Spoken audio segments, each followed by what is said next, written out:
আসসালামু আলাইকুম সুপ্রিয় দর্শক, আমি মনিরা কুকিং চ্যানেল থেকে বলছি। আজকের পর্বে নাস্তার রেসিপি শেয়ার করলাম, আশা করি ভালো লাগবে। প্রথমে এখানে বাঁধাকপি নিলাম, কাঁচা টমেটো, ডিম, কাঁচা লাল লঙ্কা, আটা ও সয়াবিন তেল। ভিডিওটি একটি লাইক দিয়ে স্কিপ না করে দেখার অনুরোধ রইল। ধনিয়া পাতা ছোট করে কেটে নিয়েছি, কাঁচা টমেটো এভাবে পাতলা করে কেটে কিউব করে কেটে নিয়েছি, বাঁধাকপি কুচা করে নিয়েছি। সমস্ত কেটে নেওয়া উপকরণ একটি বাটিতে নিয়ে নিলাম। এরপরে এখানে দিয়ে দেব লাল কাঁচা লঙ্কা ছোট করে কেটে নিয়েছি। আপনারা এখানে মরিচের পরিমাণটা কম বেশি করে নিতে পারেন বাচ্চাদের জন্য, কিংবা স্কিপও করতে পারেন। দিয়ে দিলাম এখানে 1 কাপ আটা, স্বাদ মতো লবণ। আমার মনে হলো আরও কিছু লবণ প্রয়োজন, আবারও কিছু লবণ দিয়ে দিলাম, কারণ এখানে কিছু আটা অ্যাড করব। এরপরে সমস্ত উপকরণ হাত দিয়ে ভালোভাবে মেখে নেব। এরপরে আবারও 1 কাপ আটা এখানে অ্যাড করে দিলাম। এখন আবারও হাত দিয়ে ভালোভাবে মেখে নেব। এভাবে কিছুক্ষণ মেখে নিলে দেখা যাবে সবজির গায়ে যে পানিটা আছে সে পানিটায় আটাটা ভালোই নরম হয়ে আসছে। এরপরে এখানে একটি ডিম ভেঙে নিয়ে অ্যাড করে দিয়ে আবারও হাত দিয়ে ভালোভাবে মেখে নেব। ডিম দিয়ে মেখে নেওয়ার কারণে এখানে কোনো পানির প্রয়োজন হয় নাই। দেখতে পাচ্ছেন এক পর্যায়ে একটি ডো তৈরি করে নিয়েছি। এভাবে ডো তৈরি করে নিয়ে যদি আপনি মনে করেন পানির প্রয়োজন আছে, তাহলে আপনি কম বেশি করে তৈল অ্যাড করে নেবেন। আমার এখানে অল্প পরিমাণে তৈল অ্যাড করে নিয়ে আবারও হাত দিয়ে ভালোভাবে মেখে নরম একটি ডো তৈরি করে নিয়েছি। এরপরে এখন বাটি থেকে পিড়ায় ট্রান্সফার করে নিব। দেখতেই পাইতেছেন এক পর্যায়ে আমি বাটি থেকে ব্যাটারটা তুলে একটি পিড়ায় নিয়ে হাত দিয়ে একটু চেপে বল শেপ দিয়ে নেব। এক পর্যায়ে আমি গোলাকার তৈরি করে নিয়ে ছুরি দিয়ে মাঝখান থেকে কেটে ছোট ছোট করে লিচি কেটে নিয়েছি। একটি লিচি পিড়ার উপর রেখে হাত দিয়ে ঘুরিয়ে বল শেপ করে নিয়ে উপর থেকে কিছু আটা ছড়িয়ে দিয়ে এখন বেলনা দিয়ে বেলে নেব। বেলনা দিয়ে বেলে একটি রুটি তৈরি করে নিব। রুটিটা খুব বেশি পাতলাও না এবং ভারীও নয়। এক পর্যায়ে আমি রুটিটা তৈরি করে নিয়েছি। এখন রুটির সমান মাঝ বরাবর কেটে নিয়েছি। 2 ভাগে ভাগ করে নিয়ে আবারও মাঝখান থেকে কেটে নিয়েছি।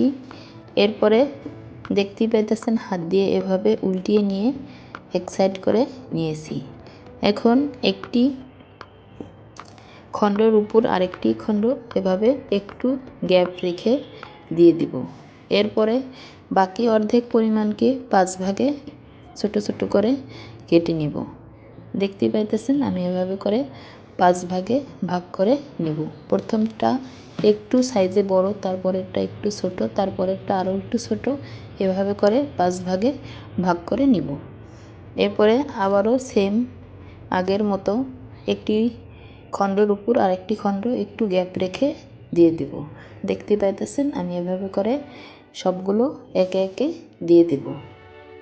যে যেখান থেকে আমার ভিডিওটি দেখছেন দেখতে থাকুন। দেখতে দেখতে এক সময় ভালো লাগা ভালোবাসা হয়ে যাবে। ও আমার নতুন বন্ধু আছেন যারা আমার চ্যানেলটি সাবস্ক্রাইব করে বেল আইকন বাজিয়ে দিবেন, যাতে আমার নতুন ভিডিও সবার আগে আপনার কাছেও পৌঁছে যায়। একটি লাইক ও কমেন্ট করে আপনার মূল্যবান মতামত জানিয়ে দিতে পারেন।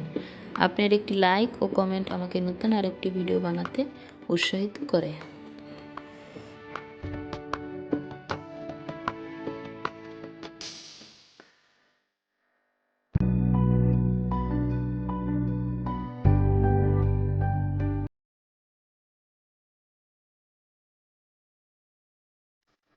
এভাবে আমি সবগুলো দিয়ে ছোট খণ্ডটার উপরে মাঝ বরাবর একটি কাঠি দিয়ে এভাবে চেপে দিব। দেখা যাবে এতে সবগুলো চেপে একটির সাথে আরেকটি লেগে যাবে। দেখতে পাইতেছেন আমি কিভাবে এটা দিয়েছি। এরপরে এটা উল্টিয়ে নিব। এরপরে কোন অংশ হাতে তুলে নিয়ে এসে মাঝ বরাবর এনে চেপে লাগিয়ে দিতে হবে।